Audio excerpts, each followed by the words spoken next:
اعوذ باللہ من الشیطان الرجیم، بسم اللہ الرحمن الرحیم۔ محترم ناظرین، السلام علیکم۔ میرا نام ہے حافظ عبدالرحیم۔ امید کرتا ہوں کہ آپ سب خیریت سے ہوں گے۔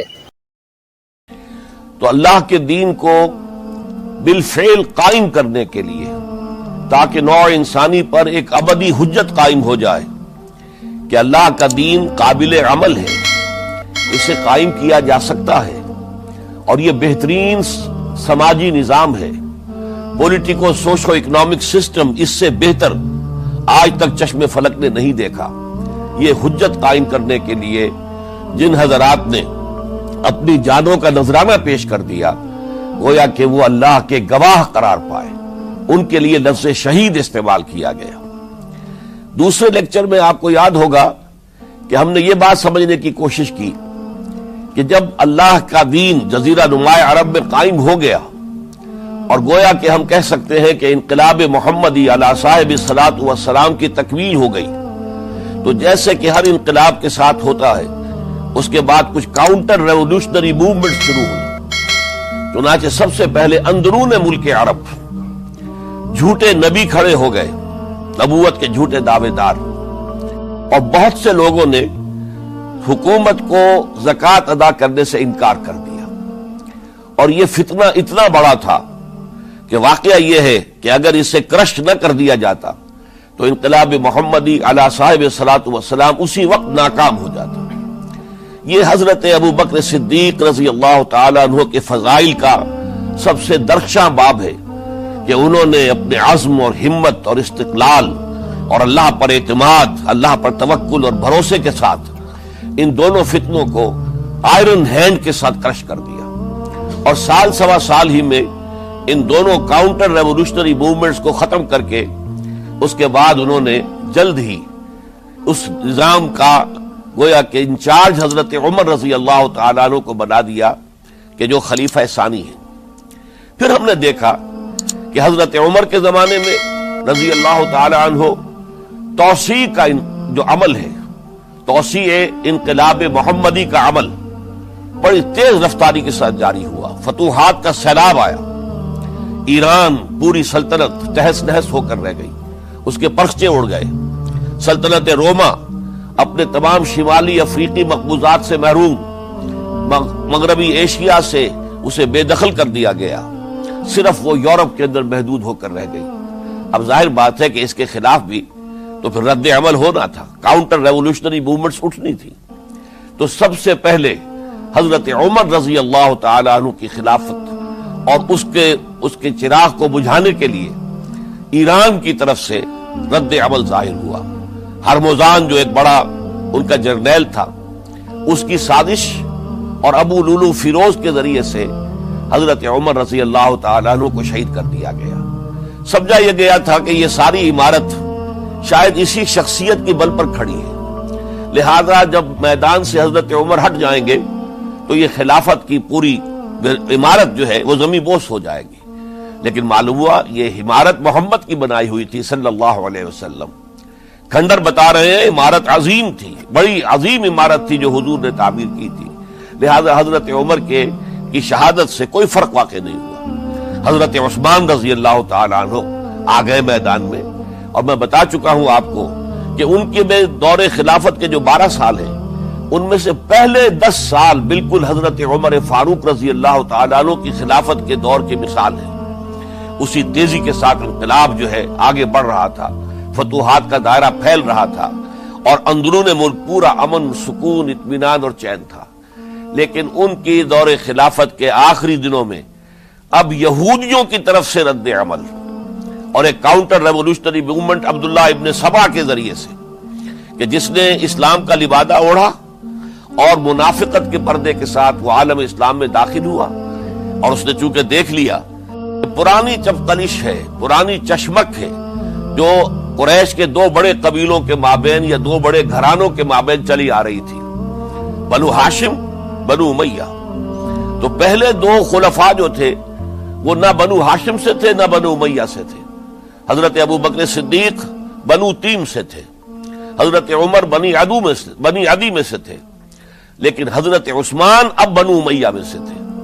اس کو انہوں نے گویا کہ دکھتی رگ بنا کر پکڑا اور پروپیگنڈا شروع کیا کہ خلافت تو بنو ہاشم کا حق ہے، کیونکہ حضور ہاشمی تھے صلی اللہ علیہ وسلم، تو گویا کہ عثمان غاصب ہیں رضی اللہ تعالی عنہ، بلکہ ان سے دونوں پہلو جو تھے حضرت عمر اور حضرت ابو بکر وہ بھی غاصب ہیں۔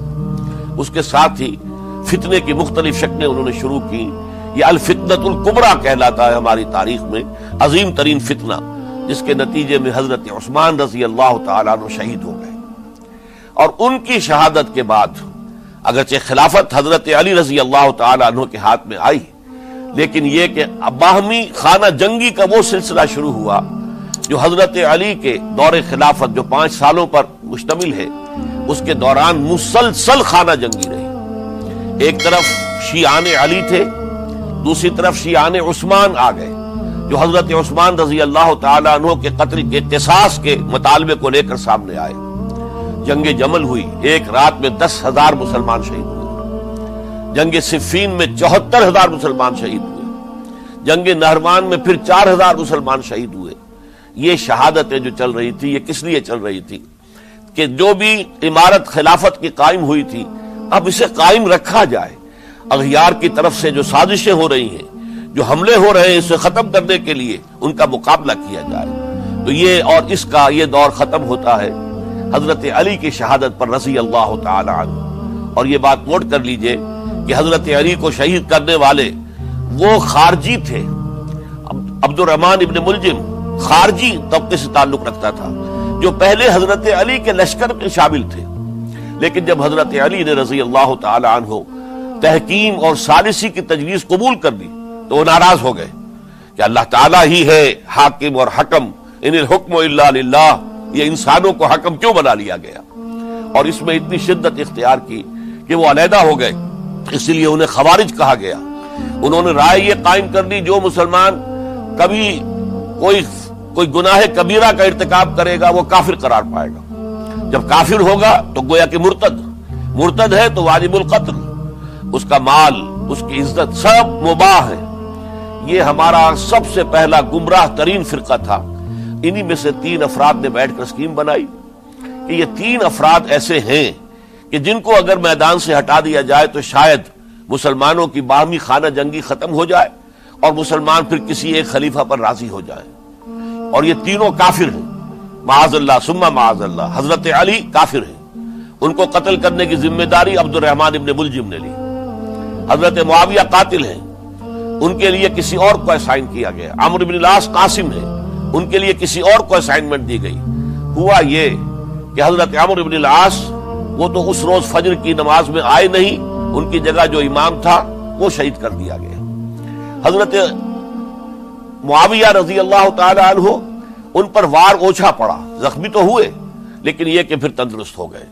حضرت علی رضی اللہ تعالی عنہ پر بہت کاری وار ہوا اور حضرت علی رضی اللہ تعالی عنہ کی شہادت سن 35 ہجری میں ہو گئی۔ یہ جو خلافت راشدہ کا اختتام یا تو سن 35 ہجری میں حضرت علی کی شہادت سے سمجھا جائے گا، یا میری ذاتی رائے ہے کہ نہیں، اس میں حضرت حسن کا دور خلافت بھی شامل ہونا چاہیے۔ حضرت حسن کو کسی نے نامزد نہیں کیا تھا، نہ انہوں نے اپنی امیدواری کے ساتھ اپنے طاقت کے بل پر خلافت حاصل کی تھی، بلکہ حضرت علی سے جب یہ کہا گیا تھا کہ کیا ہم آپ کے بیٹے حسن کے ہاتھ پر بیعت کر لیں، تو انہوں نے فرمایا تھا کہ میں نہ تمہیں روکتا ہوں نہ حکم دیتا ہوں، یہ تمہارا معاملہ ہے، تم جسے مناسب سمجھو اس کے ہاتھ پر بیعت کر لو۔ حضرت حسن رضی اللہ تعالیٰ عنہ نے جن کے ہاتھ پر جو بیعت ہوئی، اب معاملہ یہ ہو گیا کہ امیر معاویہ رضی اللہ تعالیٰ عنہ وہ ایک لشکر لے کر شام سے چلے۔ حضرت حسن 50,000 آدمیوں کے ساتھ ادھر سے نکلے، لیکن یہ ہے کہ انہیں محسوس ہو گیا تھا کہ میرے ساتھیوں میں ایسا فسادی عنصر بھی موجود ہے جو عبداللہ ابن سبا کے ساتھیوں میں سے، کہ وہ کسی اچھے کام کو پسند نہیں کرتا، لہذا انہوں نے پھر صلح کی پیشکش کی۔ حضرت معاویہ کو پیغام بھیجا کہ میں مصالحت چاہتا ہوں، بتائیے شرائط کیا ہیں۔ حضرت معاویہ نے بلینک پیپر بھیج دیا، سادہ کاغذ، کہ آپ جو شرائط چاہیں اس پر لکھ دیں، وہ مجھے قبول ہو گئے۔ حضرت حسن نے رضی اللہ تعالیٰ عنہ شرائط لکھ دی، حضرت معاویہ نے قبول کر لی، تو حضرت حسن دستبردار ہو گئے خلافت کے دعوے سے، اور اس کے بعد پھر حضرت امیر معاویہ کی خلافت کی بیعت کی گئی، اس سے پہلے انہوں نے خلافت کی بیعت نہیں لی تھی۔ یہ ہے سن 41 ہجری، اور اسے عام الجماع کہا جاتا ہے، یعنی یہ اختتام ہے مسلمانوں کی خانہ جنگی کے دور کا۔ پھر جمعیت ایک ہو گئی، پھر عالم اسلام متحد ہو گیا۔ اب پورا کا پورا عالم اسلام حضرت امیر معاویہ کے زیر خلافت تھا۔ اور حضرت امیر معاویہ کون ہے؟ وہ خود ایک صحابی رسول ہے، جلیل القدر صحابی رسول ہے۔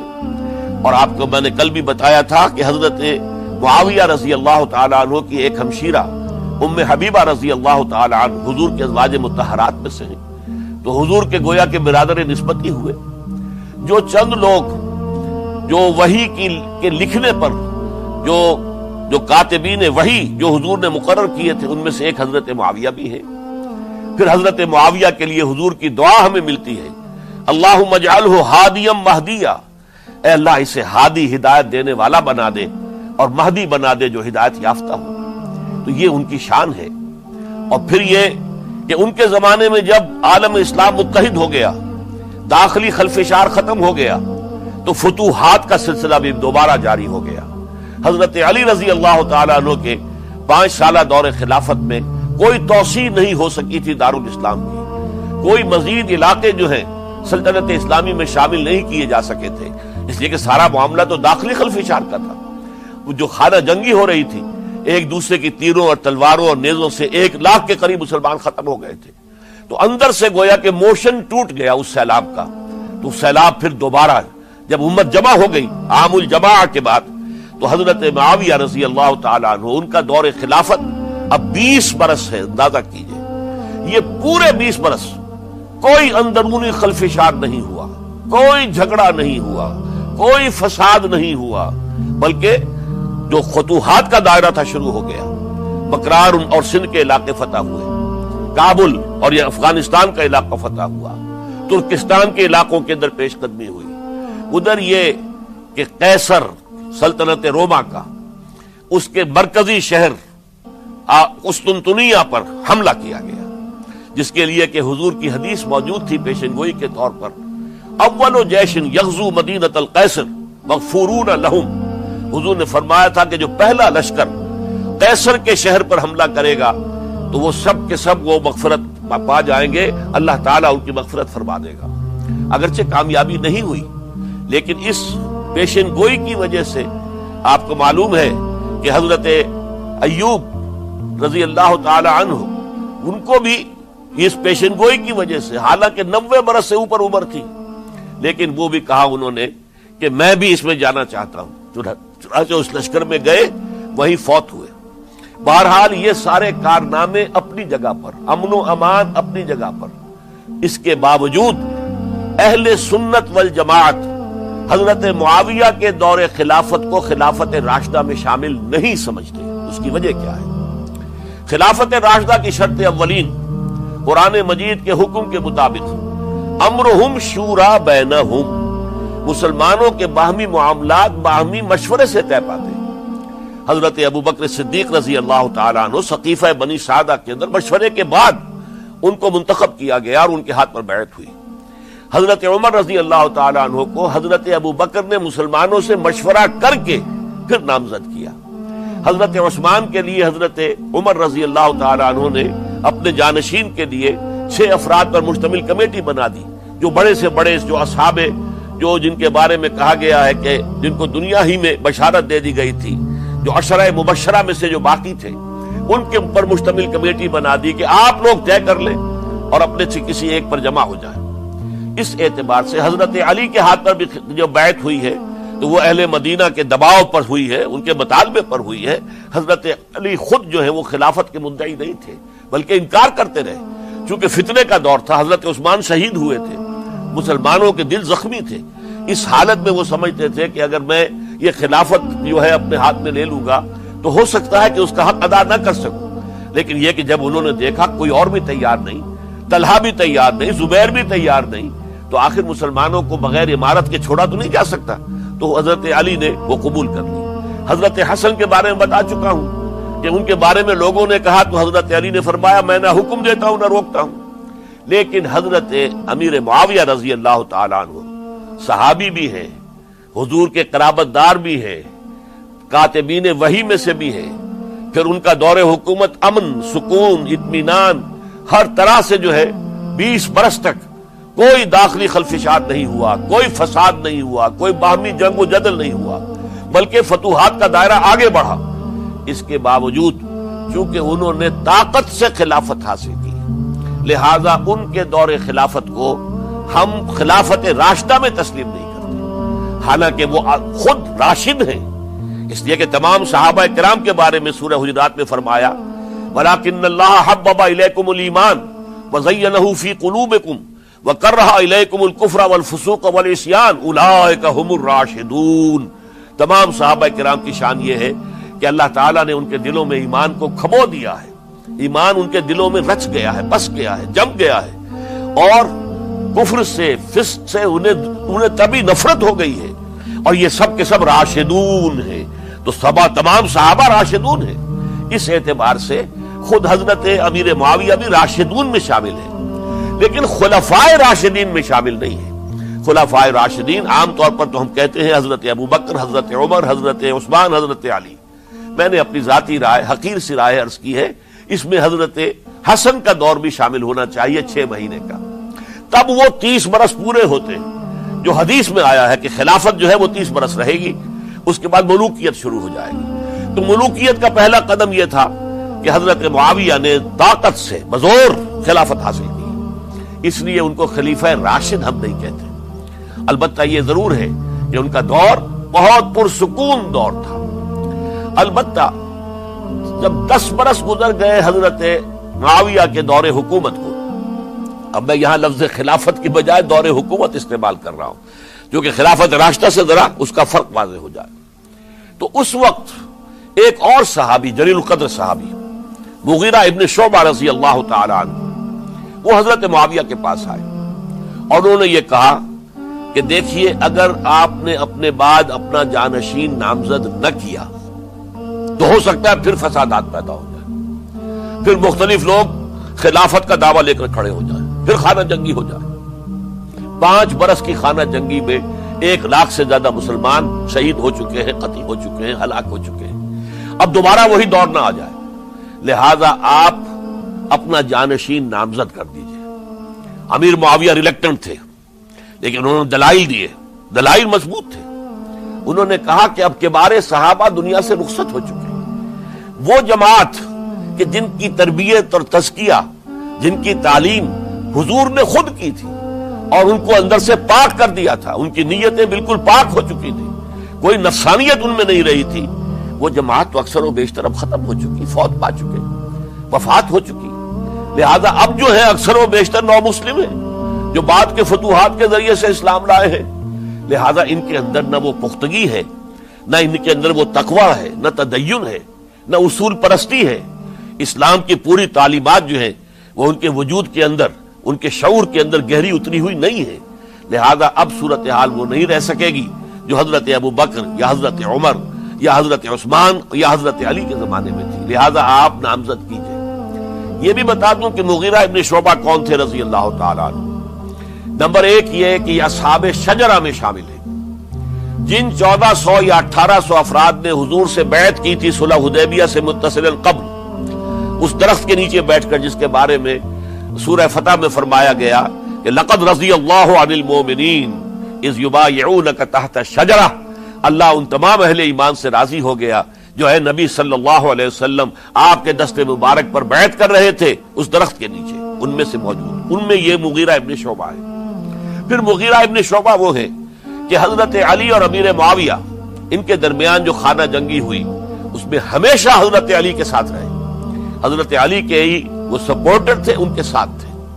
اس پہلو سے اچھی طرح سمجھ لیجئے کہ یہ نہیں ہے کہ وہ در حقیقت کوئی پہلے سے وہ امیر معاویہ کے ساتھی تھے، نہیں، لیکن اب جو صورتحال وہ دیکھ رہے تھے، جہاں دیدہ انسان تھے، بہت بڑے سیاستدان تھے، جانتے تھے حالات کو، حالات کے نبض پر ان کا ہاتھ تھا، لہذا انہوں نے یہ مشورہ دیا اور پھر امیر معاویہ نے اس مشورے کو قبول کر لیا اور یزید کی ولی عہدی کا اعلان کر دیا۔ یہ بالکل مڈل ہے حضرت امیر معاویہ کے دور خلافت کا درمیان، یہ 10 سال جب ہو گئے تھے حضرت امیر معاویہ کی خلافت کو یا حکومت کو، تب یہ معاملہ پیش آیا، اور یزید کے ہاتھ پر یہ بیعت ولی عہدی تمام جو بھی مختلف گورنرز تھے ان کے ذریعے سے کہہ دیا گیا اپنے اپنے علاقے کے لوگوں سے بیعت لے لو۔ یہ بیعت عام طور پر لوگوں نے کر لی، البتہ 5 شخصیتیں جو بہت نمایاں تھیں انہوں نے اس بیعت سے انکار کیا۔ ان میں کون تھے ذرا نوٹ کیجئے۔ حضرت ابو بکر فوت ہو چکے، ان کے بیٹے عبد الرحمن ابن ابی بکر۔ حضرت عمر فوت ہو چکے، ان کے بیٹے عبداللہ ابن عمر۔ حضرت زبیر فوت ہو چکے، ان کے بیٹے عبداللہ ابن زبیر۔ حضرت عباس فوت ہو چکے، ان کے بیٹے عبداللہ ابن عباس۔ حضرت علی شہید ہو چکے، ان کے بیٹے حسین ابن علی رضی اللہ تعالی عنہم اجمعین۔ یہ 5 جو امت کے بہت بڑے 5 افراد کے گویا کے وہ چشم و چراغ تھے ان گھرانوں کے، انہوں نے انکار کیا۔ اور ان میں خاص طور پر عبد الرحمن ابن ابی بکر نے یہ جملہ کہا کہ تم چاہتے ہو کہ قیصر و کسریٰ کی سنت پر عمل کرو کہ باپ کے بعد بیٹا حاکم بن جائے، یعنی ایک قدم تو خلافت کا نظام پہلے ہی نیچے اتر چکا۔ مشاورت سے تو حضرت امیر معاویہ کا بھی جو نسب ہوا ہے وہ مشاورت سے نہیں ہوا۔ ایک درجے میں وہ جو اللہ تعالیٰ کے رسول نے عمارت بنائی تھی شاندار، اس خلافت کا جو سیاسی نظام تھا اس میں ایک تو کڑی آ چکی زوال کی کہ ایک شخص نے طاقت کے ذریعے سے خلافت حاصل کر لی۔ اب اس کی اگلی کڑی لانا چاہتے ہو کہ قیصر و کسریٰ کے طریقے سے خاندان کے اندر، ایک قبیلے کے اندر یہ خلافت جو ہے یا حکومت جو ہے نسل بعد نسل، باپ کے بعد بیٹا اور بیٹے کے بعد پوتا، اس کو ہم کبھی گوارا نہیں کریں گے۔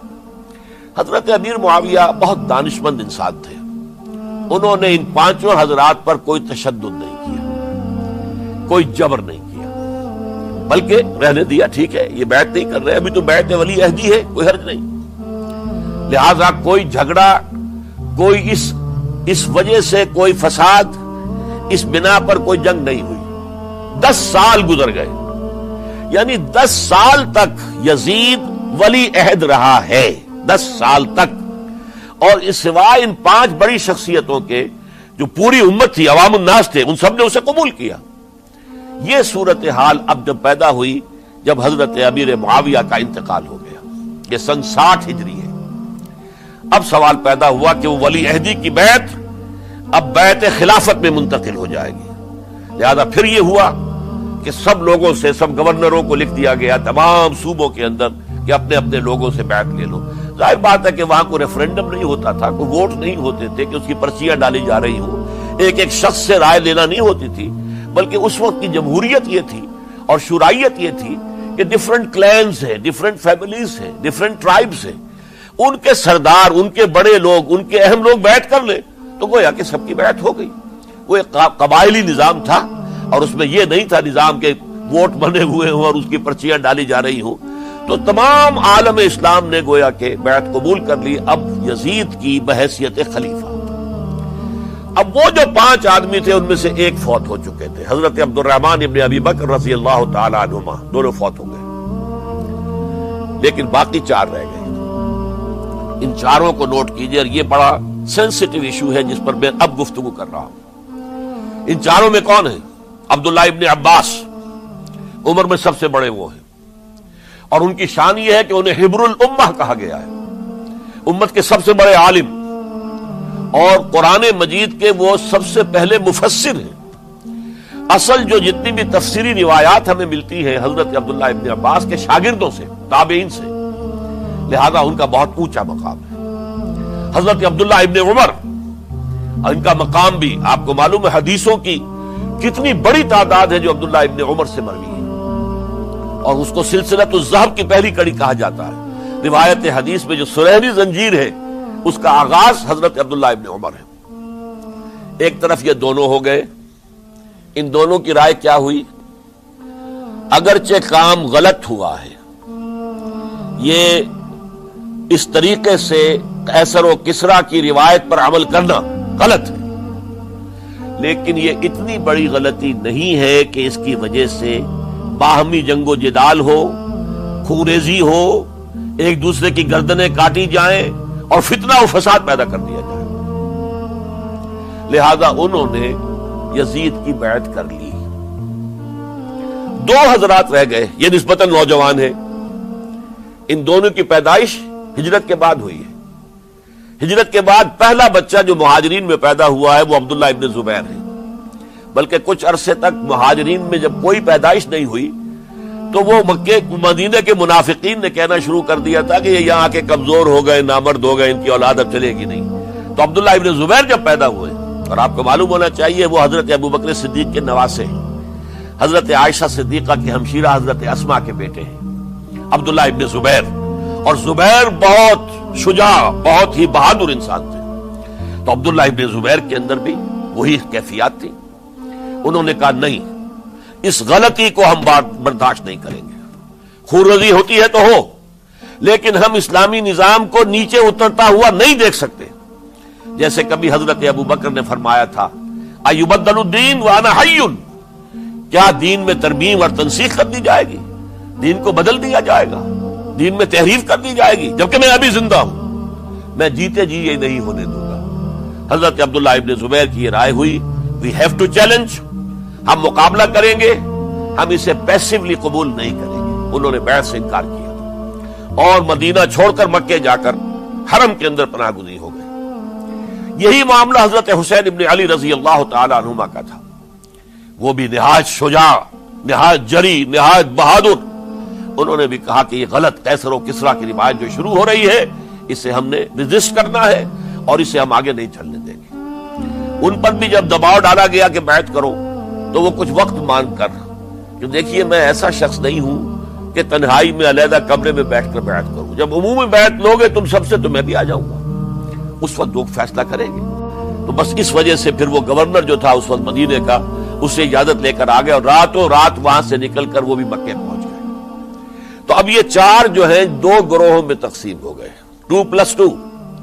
دو کی رائے یہ ہوئی کہ بات غلط ہے لیکن اس کی بنا پر خونریزی، جنگ و جدال، جنگ آپس میں خونریزی کرنا یہ صحیح نہیں ہے، بلکہ مصلحت اس میں ہے کہ اس کو قبول کر لیا جائے. پھر اللہ تعالیٰ کو بہتر حالات پیدا کرے گا اس کے ذریعے سے، تعلیم کے ذریعے، تلقین کے ذریعے سے. جیسے نبی اکرم صلی اللہ علیہ وسلم نے اتنا عظیم انقلاب برپا کیا تھا. ہم کوشش کریں گے کہ نظام حکومت کی اصلاح ہو جائے، لیکن اس وقت اگر ہم اڑ گئے تو پھر گویا کہ خونریزی اور فساد اور باہمی جو جنگ ہے وہ شروع ہو جائے گا. اور دو حضرات کی رائے ہوئی کہ نہیں، ہمیں ہر صورت میں رجسٹ کرنا ہے. خونریزی ہوتی ہے تو ہو، ہمیں جانے دینی پڑتی ہے تو دیں گے، ہم شہادت قبول کریں گے لیکن اس غلطی کو قبول نہیں کر سکتے. تو میں اس کے لیے عرض کر رہا ہوں یہ تیسری شہادتوں کا جو دور شروع ہوا ہے. پہلا شہادتوں کا دور حضور کا دور، دین کو قائم کرنے کی جد و جہد میں جنہوں نے جانے دی ہے. دوسرا دور اس دین کے خلاف جو کاؤنٹر ریولوشنری موومنٹس آئی ہیں ان کو رفع کرنے کے لیے جانے دینا. ہزاروں صحابہ کی جانیں اس میں بھی گئی ہیں. مسیلمہ ابن کذاب ہو یا مانعین زکوٰۃ ہو، ان کے خلاف جو جہاد ہوا. پھر ظاہر بات ہے کہ حضرت عثمان رضی اللہ تعالیٰ عنہ کے بعد جو فساد ہوا وہ شہادتیں کیا تھی؟ اس دین کے نظام کو قائم رکھنے کے لیے، انٹیکٹ رہے، دشمن اس کے اندر رکھنے ڈالنے میں کامیاب نہ ہو جائے. اب تیسرا دور وہ آ رہا ہے کہ جبکہ داخلی طور پر اس نظام خلافت کے اندر زوال شروع ہو رہا ہے، اس زوال کو روکنے کے لیے کہ وہ اپنی اصل جو خلافت کا نظام اللہ نے اور اس کے رسول نے دیا ہے اس کی بنیاد پر قائم رہے، لہذا ہم ریزسٹ کریں گے اس تبدیلی کو اور میدان میں آ کر مقابلہ کریں گے. یہ حضرت عبداللہ ابن زبیر رضی اللہ تعالی عنہما اور حسین ابن علی رضی اللہ تعالی عنہما، اب ان دونوں میں ایک اختلاف ہوا. حضرت عبداللہ ابن زبیر کی رائے یہ تھی کہ یہ مکہ ہے، یہ اللہ کا گھر ہے، یہ حرم ہے اور یہاں کے لوگ بہت سے برے اثرات سے ابھی تک بچے ہوئے ہیں، پاک ہیں، لہذا ہمیں یہاں رہنا چاہیے. اس کو مرکز بنا کر ظاہر بات ہے اسی مکے سے محمد الرسول اللہ صلی اللہ علیہ وسلم نے دعوت شروع کی تھی، وہیں سے وہ پھیل کر جو ہے ایک عظیم انقلاب کی شکل اس نے اختیار کی تھی، ایک عظیم مملکت جو ہے حضور چھوڑ کر گئے تھے. تو ہمیں مکے میں رہ کر ہی اپنی تحریک شروع کرنی چاہیے. لیکن ادھر حضرت علی کے پاس پیغام آ رہے تھے کوفے سے. کوفہ چونکہ حضرت حسین کے پاس پیغام آ رہے تھے کوفے سے، چونکہ کوفے کو حضرت علی نے دارالخلافہ بنا لیا تھا، اور وہاں سمجھا جاتا تھا کہ حضرت علی کے ہمدرد اور حضرت شیعان علی جنہیں ہم کہیں، ان کے ساتھی ہم خیال یہ لوگ ہیں کثرت کے ساتھ، اور وہاں سے اب خطوط کا تانتا شروع ہو گیا، آپ یہاں آئیے، ہم بےتاب ہیں، آپ کا استقبال کریں گے، آپ کے ہاتھ پر بیعت کریں گے، تاکہ یہ جو قیصر و کسریٰ کی سنت شروع ہو رہی ہے اس کو روکا جا سکے۔ وہ تانتا بنا ہوا ہے خطوط کا۔ تو حضرت حسین رضی اللہ تعالیٰ عنہ نے فیصلہ کر لیا کہ میں کوفے جاؤں گا۔ حضرت زبیر روکتے رہ گئے کہ نہیں، کوفیوں پر اعتماد نہ کیجیے، یہ زبانی کلامی ساتھ دیتے ہیں، جب ڈنڈا چلتا ہے تو پھر یہ ہٹ جاتے ہیں میدان سے، ان پر اعتماد نہ کریں آپ، لہذا یہی مکے میں رہیے اور ہم دونوں مل کر ایک بڑی طاقت بن جائیں گے، اور یہ مکہ جو ہے ہمارے لیے حصار ہے، یہ ہمارے لیے پناہ گاہ ہے، یہاں سے اس دعوت کا آغاز کیا جائے۔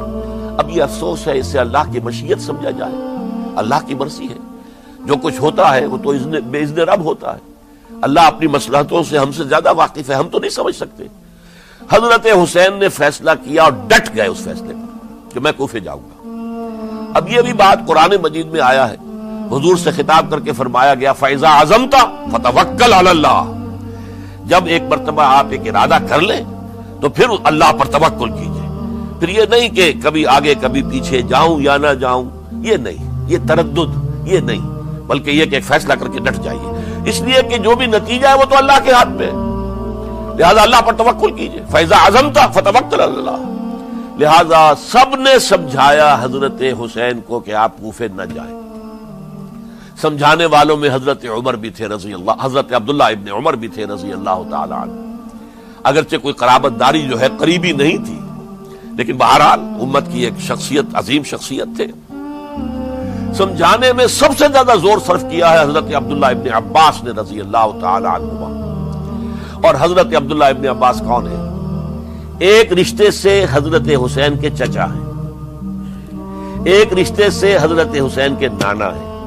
کیوں؟ حضرت علی اور حضرت عبداللہ ابن عباس چچا زاد بھائی ہیں، عباس کے بیٹے، ابو طالب کے بیٹے، عباس اور ابو طالب بھائی ہیں، تو یہ فرسٹ کزن تھے حضرت علی اور عبداللہ ابن عباس رضی اللہ تعالی عنہ، لہذا انہوں نے جب کہا تو گویا کہ ایک چچا ایک بزرگ سمجھا رہا ہے، اور دوسرے رشتے سے حضور نانا تھے حضرت حسین کے، اور حضور بھی کزن تھے حضرت عبداللہ ابن عباس کے، چچا زاد بھائی ہیں۔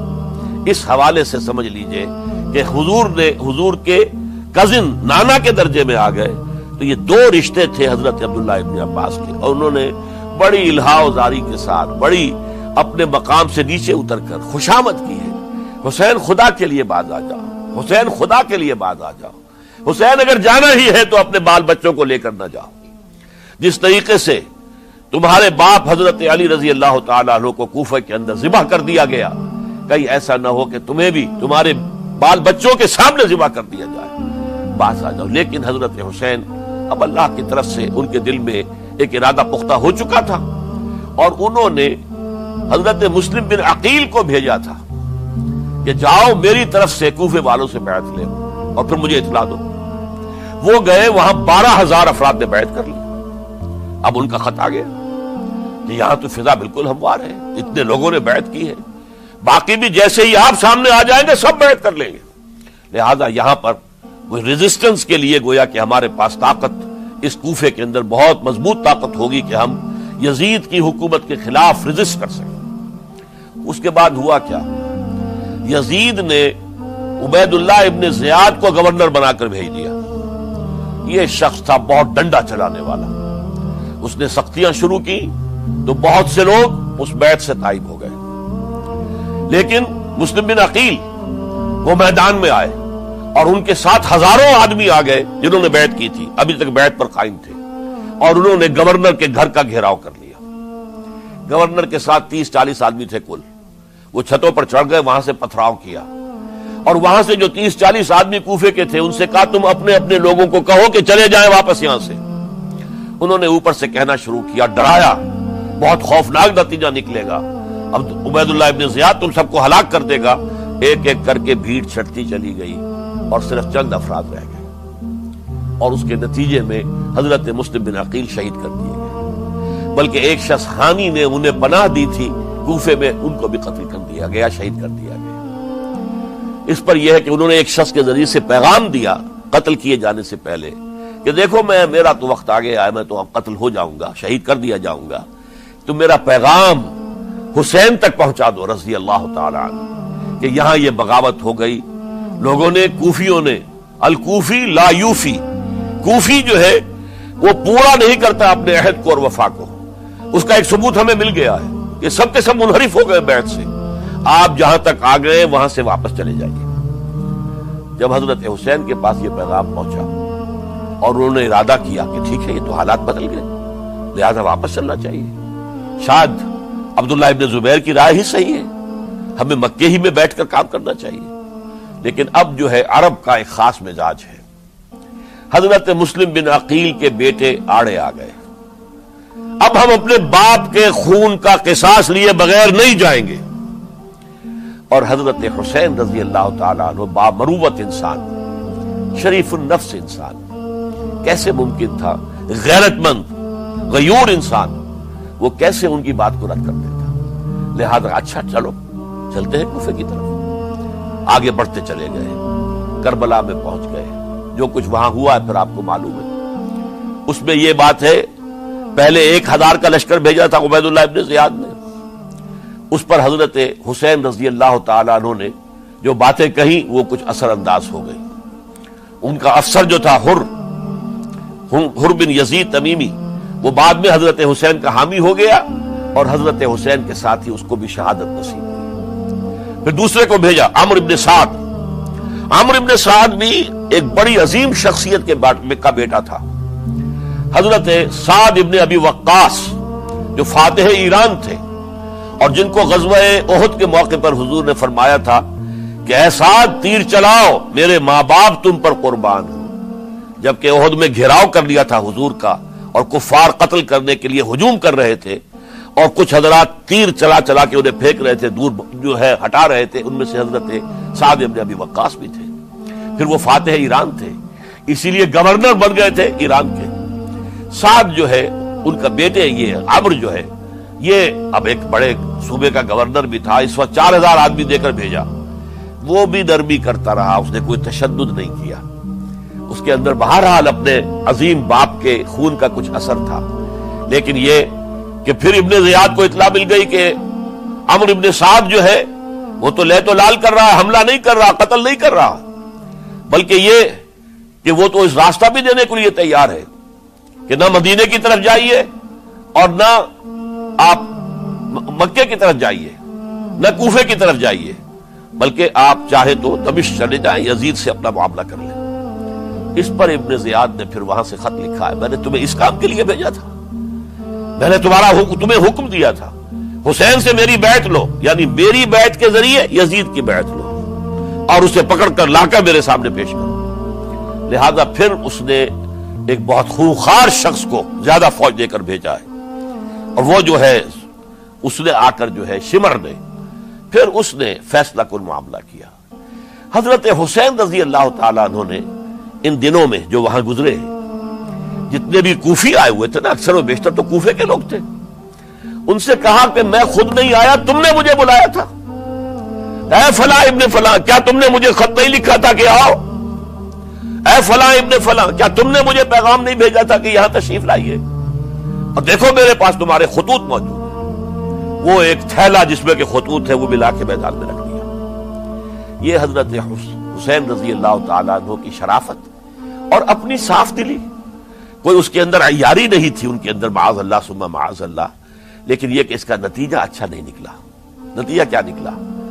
اب انہیں پتا چل گیا کوفیوں کو، اگر اب حسین زندہ دمشق پہنچ گئے یزید کے پاس تو یہ ہم سب کا بھاڑا پھوڑ دیں گے، ہماری شامت آ جائے گی، لہذا اب تو کسی صورت انہیں زندہ نہیں رہنے دینا۔ یہ ایک بڑا اہم واقعہ، نوٹ کر لیجیے اس کو، اس لیے کہ حضرت حسین نے ایک ایک کا نام لے کر اے فلاں ابن فلاں، اے فلاں ابن فلاں، اے فلاں ابن فلاں، کیا تم نے خط نہیں لکھا تھا؟ کیا تمہارا پیغام نہیں تھا؟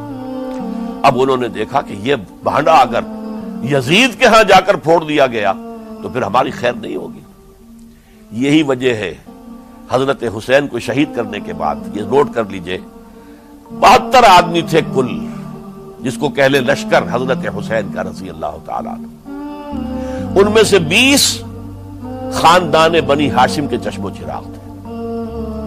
وہ بڑی بہادری سے لڑے، بڑی بہادری سے لڑے، ایک ایک نے لڑ کر جان دی ہے، بہت سو کو مارا ہے۔ یقاتلون فی سبیل اللہ فیقتلون ویقتلون، قتل کر بھی رہے تھے، قتل ہو بھی رہے تھے، ایک ایک کر کے قتل ہو رہے تھے، شہید ہو رہے تھے۔ 20 جو ہے خاندان بنی ہاشم میں سے شہید ہوئے ہیں۔ حضرت حسین رضی اللہ تعالیٰ عنہ کا ایک بہت ہی انفنٹ چھوٹا بچہ وہ بھی شہید ہوا ہے۔ باقی سب مرد، تمام مرد، سوائے ایک حضرت حسین کے بیٹے حضرت علی بن حسین زین العابدین کہلائے بعد میں، وہ بیمار تھے، وہ جنگ میں حصہ نہیں لے سکتے تھے، وہ بچ گئے صرف۔ اچھا، حضرت حسین شہید ہو گئے، یہ ہے 10 محرم الحرام سن 61 ہجری۔ کیا مطلب ہے؟ حضور کے انتقال کے ٹھیک 50 برس بعد، سن 11 ہجری میں حضور کا انتقال، اور سن 61 ہجری میں حضور کے نواسے، اور جن کے بارے میں حضور نے فرمایا سیدہ شباب اہل الجنہ، حضرت حسین شہید کر دیے گئے۔ اور اس کے بعد اس لشکر نے خیموں کو آگ لگا دی۔ یہاں نکتہ سمجھ لیجئے، آگ کیوں لگائی؟ انہیں معلوم تھا ہمارے خلاف ڈاکومنٹری پروف موجود ہے وہاں پر، وہ ہمارے خطوط کے تھیلے وہاں موجود ہیں، اگر وہ باقی رہ گئے تو ہماری شامت آ جائے گی، ہمیں کون بچائے گا؟ ورنہ ظاہر بات ہے کہ اگر تو وہ دشمنی کے انداز میں بات ہوتی تو خواتین کی بھی بے حرمتی کی گئی ہوتی، لیکن نہیں، کسی نے، ظاہر بات ہے کہ خانوادہ نبوت کہ کسی خاتون کی بے حرمتی نہیں کی، قطعاً نہیں کی، قطعاً نہیں کی، قطعاً نہیں کی، لیکن خیمے جلانا ان کی ضرورت تھی تاکہ وہ ریکارڈ جو ہے ان کا وہ تلف ہو جائے، سارے خطوط جو ہیں وہ جل جائیں تاکہ ان کے خلاف ثبوت باقی نہ رہے۔ یہ عظیم سانحہ کربلا ہے۔ اب چونکہ یہ ہماری تاریخ کے ان واقعات میں سے ہے جس پر بہت کچھ اختلافات ہیں، مختلف گروہوں کی تعبیرات بہت مختلف ہیں۔ ایک طرف اہل تشیع کا اپنا بیان ہے، دوسری طرف اہل سنت کا ایک اجماعی بیان ہے، تیسری طرف کچھ ایسے لوگ پیدا ہو گئے ہیں جو حضرت حسین رضی اللہ تعالیٰ عنہ پر الزام لگا رہے ہیں، اہل سنت میں سے، کہ وہ تو حکومت کے طالب تھے، اقتدار کے خواہش مند تھے، واجب القتل تھے۔ معاذ اللہ ثم معاذ اللہ ثم معاذ اللہ۔ حضرت حسین اگرچہ صغار صحابہ میں سے تھے، یعنی حضور کی حیات طیبہ میں ابھی چھوٹے بچے تھے، لیکن ان کا شمار صحابہ میں ہے۔ اور پھر یہ وہ شخص ہے جو حضور کی گود میں کھیلا ہے، یہ وہ ہے جو حضور کے شانوں کے اوپر جس نے سواری کی ہے۔ علامہ اقبال نے جیسے حضرت اسماعیل کے لیے کہا ہے کہ وہ فیضان نظر تھا یا کہ مکتب کی کرامت تھی، سکھائے کس نے اسماعیل کو آداب فرزندی۔ ظاہر بات ہے حضرت اسماعیل کسی اسکول اور مدرسے دارالعلوم میں پڑھے نہیں تھے کہ وہاں پتہ چلتا کہ والد کا حق کیا ہے۔ یہ فیضان نصر تھا، ابراہیم کی نگاہ کا یہ فیضان تھا کہ بیٹے کے اندر وہ جذبہ پیدا ہوا کہ یا ابت افعل ما تؤمر، ابا جان جو خواب آپ دیکھ رہے ہیں اور جو حکم آپ کو اس خواب کے ذریعے مل رہا آپ کر گزریے، ستجدنی انشاءاللہ من الصابرین۔ تو اسماعیل کا معاملہ اگر یہ تھا فیضان نظر سے، تو حضرت اسماعیل تو حضرت ابراہیم کے پاس زیادہ رہے بھی نہیں، وہ تو مکے میں رہے۔ حضرت عثمان جو حضرت ابراہیم تو شام میں رہتے تھے، کبھی کبھی آ جاتے تھے، بس اس سے زیادہ معاملہ نہیں تھا۔ وہ فیضان نظر حضرت اسماعیل کو تھا، تو حضور صلی اللہ علیہ وسلم کا فیضان نظر کتنا ہوگا اس کا آپ اندازہ کیجئے۔ یہ کوئی جنگ اقتدار نہیں تھی، معاذ اللہ ثم معاذ اللہ ثم معاذ اللہ، بلکہ انہوں نے اپنا ایک فرض منصبی سمجھا ہے کہ میرے نانا کا لایا ہوا نظام اور اس کے اصول اب ٹوٹ رہے ہیں۔ جیسے حضرت ابوبکر کا قول میں نے آج بھی آپ کو سنایا، ایبدل الدین وانا حی، کیا دین میں ترمیم اور تنسیخ کی جائے گی، دین کی باتوں کو بدل دیا جائے گا جبکہ میں ابھی زندہ ہوں۔ اسی طریقے سے گویا کہ زبان حال سے حضرت حسین اور عبداللہ ابن زبیر رضی اللہ تعالی عنہم ان دونوں نے یہ فیصلہ کیا کہ ہم روکیں گے اس کو۔ آپ اختلاف کر سکتے ہیں کہ حضرت حسین کی رائے صحیح تھی یا حضرت عبداللہ ابن عباس کی رائے صحیح تھی، یہ کہہ سکتے ہیں آپ، لیکن کسی کی نیت پر حملہ نہیں کر سکتے۔ اسی طریقے سے بعض لوگ جو ہے حضرت عبداللہ ابن عباس، عبداللہ ابن عمر، ان کی نیتوں پر حملہ کرتے ہیں۔ ان کو تو یزید نے دولت سے خرید لیا تھا، معاذ اللہ ثم معاذ اللہ ثم معاذ اللہ۔ یہ دونوں جلیل القدر صحابہ ہیں، یہ تو صغار صحابہ میں سے نہیں ہیں، یہ جوان تھے پورے حضور کے زمانے میں، جنگوں میں حصہ لیا ہے۔ حضرت عبداللہ ابن عمر نے، عبداللہ ابن عباس نے رضی اللہ تعالیٰ عنہما، انہیں کوئی رقم نہیں خرید سکتی تھی، کوئی دولت نہیں خرید سکتی تھی۔ جو رائے انہوں نے قائم کی دیانتاً قائم کی۔ اور ہمارے ہاں اصول یہ ہے کہ جب کوئی نئی صورتحال پیدا ہو جائے اور اجتہاد کی ضرورت پیش آ جائے اور پوری کوشش کر کے مجتہد اجتہاد کر رہا ہے، تو اگر اسے غلطی بھی ہو جائے، مجتہد مخطی، خطا کار، اس کو بھی اکیرا ثواب ملتا ہے، اور مجتہد مصیب، وہ مجتہد کے جس کی رائے صحیح، جس کا فیصلہ صحیح، اسے دوہرا ثواب ملتا ہے۔ تو ان کے مابین ایک اختلاف رائے کا ہوا، اجتہاد کا ہوا۔ آیا یہ غلطی اتنی بڑی ہے کہ امت میں تفرقہ پیدا کیا جائے، امن و امان کو برباد کیا جائے، خوریزی کا بازار گرم کیا جائے، یا نہیں؟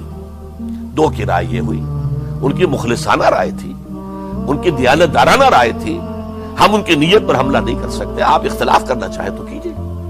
اسی طرح حضرت عبداللہ ابن زبیر اور حضرت حسین ابن علی رضی اللہ تعالی عنہ، ظاہر بات ہے کہ ان کا بھی ایک اجتہادی رائے تھی کہ نہیں، یہ دین کے نظام کے اندر بہت بڑا رکھنا پڑ رہا ہے، یہ تو اب قیصر و کسریٰ کی سنت شروع ہو رہی ہے، یہ اسلام کے دین کے اوپر طریقہ نہیں، عمل نہیں ہو رہا ہے، تو ہم اسے اپنی جانوں کا نذرانہ دے کر بھی اسے روکیں گے، روکنے کی کوشش کریں گے، رکے نہ رکے ہم اپنی جانیں دے دیں گے۔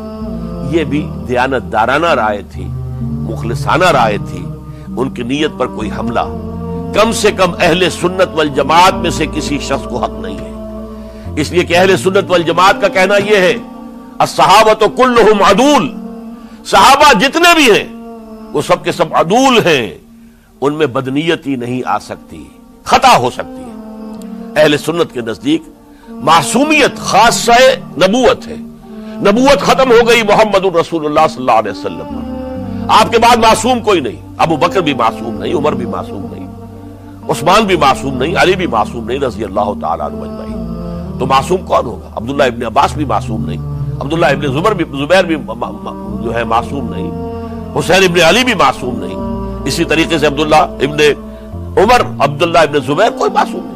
انہوں نے اپنی رائے قائم کی ہے، اس پر عمل کیا ہے دیانت دارانہ، سنسیریٹی کے ساتھ، اور ان کے لیے اللہ تعالیٰ کے ہاں ہر طرح کا اجر و ثواب ہے، سب کے لیے۔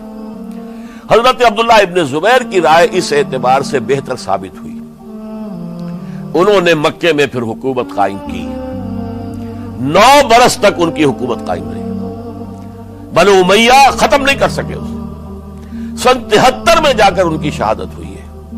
اور ایک مرحلہ تو وہ بھی آیا تھا کہ شام اور مصر کی دونوں صوبے جو ہیں وہ بھی ان کے تحت آ گئے تھے۔ تو واقعہ یہ ہے کہ اگرچہ حضور نے ہمیں منع کیا ہے کہ کبھی یہ نہ کہا کرو کہ ایسا ہوتا تو ایسا ہو جاتا، نہیں، جو ہوا اللہ کی مرضی سے ہوا، اللہ کے اذن سے ہوا۔ حدیث کے الفاظ ہیں ان کلمۃ اللہ تفتح عمل الشیطان، یہ جو لو کاش یہ ہو جاتا، کاش یوں ہو جاتا تو بڑے اچھے نتیجے نکلتے، یہاں سے شیطان کا عمل شروع ہو جاتا ہے۔ ورنہ واقعہ یہ ہے کہ دل سے یہ بات نکلتی ہے، اگر حضرت حسین اور عبداللہ ابن زبیر یکجا ہو جاتے اور مکے کو اپنا مرکز بنا کر جو عظیم مقصد انہوں نے اپنے سامنے رکھا تھا کہ یہ جو روایت غلط آ رہی ہے اسلام کے دینی سیاسی نظام کے اندر، اس کو ہم روکیں گے، تو اللہ تعالیٰ انہیں کامیابی عطا فرما دیتا۔ لیکن یہ پھر ہم کہیں گے ما شاء اللہ کان وما لم یشاء لم یکن، جو اللہ نے چاہا وہ ہوا اور جو اللہ نے نہیں چاہا وہ نہیں ہوا۔ حضرت حسین کو وہ عظیم شہادت اللہ نے دینی تھی، وہ اونچا مقام عطا کرنا تھا، اور پھر ان کی عظیمت، ان کا صبر، ان کا ثبات، ان کا استقلال، معلوم ہوا کہ اللہ تعالیٰ نے انسانوں کے اندر کتنی کچھ طاقت رکھی ہوئی ہے اور کتنی کچھ صلاحیتیں اللہ نے ودیعت کی ہیں۔ وہ جس طرح ڈٹے رہے، کھڑے رہے، واقعہ یہ ہے کہ وہ بھی نوع انسانی کے لیے ہمیشہ کے لیے ایک سبق ہے، اور وہ سبق یہ ہے کہ آپ حق، جو بھی آپ حق سمجھیں اس حق کے اوپر ڈٹ کر کھڑے ہو جائیں، اور اس میں پرواہ نہ کیجئے کہ آپ کی نفری کم ہے یا آپ کے ساتھ تعداد زیادہ، کوئی خیال نہ کیجئے، اس کے فکر نہ کیجئے کہ حالات ادھر ہیں یا ادھر ہیں، حالات سازگار آپ کے دشمن کے ساتھ ہیں یا آپ کے ساتھ ہیں، کوئی فکر نہ کیجئے۔ حق حق ہے، اس کا ساتھ دینا لازم ہے، اس کے لیے جان دے دینا یہ سب سے بڑی کامیابی ہے۔ وَلَا تَقُولُوا لِمَن يُقْتَلُ فِي سَبِيلِ اللَّهِ أَمْوَاتٌ، ہرگز نہ کہنا ان کو جو اللہ کی راہ میں قتل ہو جائیں کہ وہ مردہ ہیں، بل احیاء، وہ تو زندہ ہیں، ولکن لا تشعرون، تمہیں شعور نہیں ہے۔ وَلَنَبْلُوَنَّكُمْ، اب یہ تمام مسلمانوں سے خطاب ہو رہا ہے، ہم تمہیں لازماً آزمائیں گے، بِشَيْءٍ مِّنَ الْخَوْفِ، خوف سے، وَالْجُوعِ، اور بھوک اور فقر و فاقے سے۔ حضرت حسین اور ان کے ساتھیوں کو پیاس کے ذریعے سے آزمایا گیا، حالانکہ دریا دور نہیں ہے لیکن پانی بند کر دیا گیا، کیسی کیسی شدت اور کیسے کیسے سخت حالات کا سامنا کیا، لیکن جھکے نہیں، گردن نہیں جھکی، ڈٹے رہے اپنے موقف کے اوپر۔ وَلَنَبْلُوَنَّكُمْ بِشَيْءٍ مِّنَ الْخَوْفِ وَالْجُوعِ وَنَقْصٍ مِّنَ الْأَمْوَالِ وَالْأَنفُسِ وَالثَّمَرَاتِ، اور ہم تمہیں جانی اور مالی نقصانات کے ذریعے سے آزمائیں گے۔ وَبَشِّرِ الصَّابِرِينَ، اور اے نبی بشارت دے دیجئے صبر کرنے والوں، الَّذِينَ إِذَا أَصَابَتْهُمْ مُصِيبَةٌ، وہ کہ جن کو اگر کوئی مصیبت آئے، ان پر نازل ہو جائے، قالوا، تو وہ کہیں گے، اِنَّا لِلَّهِ وَإِنَّا إِلَيْهِ راجعون، ہم اللہ ہی کے ہیں، اللہ ہی کی طرف ہمیں لوٹ جانا ہے۔ أُولَئِكَ عَلَيْهِمْ صَلَوَاتٌ مِّن رَّبِّهِمْ وَرَحْمَةٌ، یہ ہیں وہ جن پر ان کے رب کی طرف سے صلوات ہے، درود ہے اور رحمت ہے، وَأُولَئِكَ هُمُ الْمُهْتَدُونَ، اور یہی ہدایت یافتہ ہے۔ اللہم ربنا اجعلنا منہم، اللہم ربنا اجعلنا منہم، میرے اور آپ کے لیے سبق یہ ہے، صرف حضرت حسین کا کوئی دن بنا لینا یہ نہیں، ٹھیک ہے یاد تازہ کیجئے، بہت اچھی بات ہے، لیکن اس کا نتیجہ یہ نکلنا چاہیے کہ اگر حضرت حسین نے اپنی ہی نہیں، اپنے خاندان کی، اپنے اعزاء و اقربا کی، اپنے ساتھیوں کی جانوں کی قربانی پیش کر دی حق کے لیے، تو ہمیں بھی فیصلہ اور سبق یہ لینا چاہیے کہ ہمیں حق کا ساتھ دینا ہے، ہر شے بعد آباد، چاہے اس کے نتائج کچھ بھی نکلے۔ اقول قولی ھذا واستغفر اللہ لی ولکم ولسائر المسلمین۔